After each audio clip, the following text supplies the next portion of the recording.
సైతాను మనిషి లోపట ప్రవేశించే మార్గాలు ఏంటో తెలుసా? 3 మార్గాలు. 1, కంటి ద్వారా ప్రవేశిస్తాడు, తస్మాత్ జాగ్రత్త. 2, నోటి ద్వారా ప్రవేశిస్తాడు, తస్మాత్ జాగ్రత్త.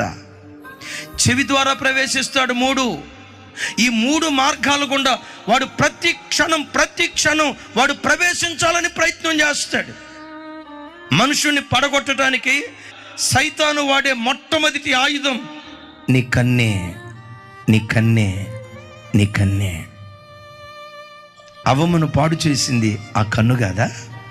ఆకానును పాడు చేసింది ఆ కన్ను కాదా? సింహపు గుండె వంటి గుండె కలిగిన దావీదును పాడు చేసింది ఆ కన్ను కాదా? న్యాయాధిపతి అయిన సంసోను భ్రష్టునిగా మార్చింది ఆ కన్ను కాదా? అందుకనే ఈరోజు వాక్యం వింటున్న బిడ్డలరా, క్రైస్తవునిగా నీ బ్రతుకులో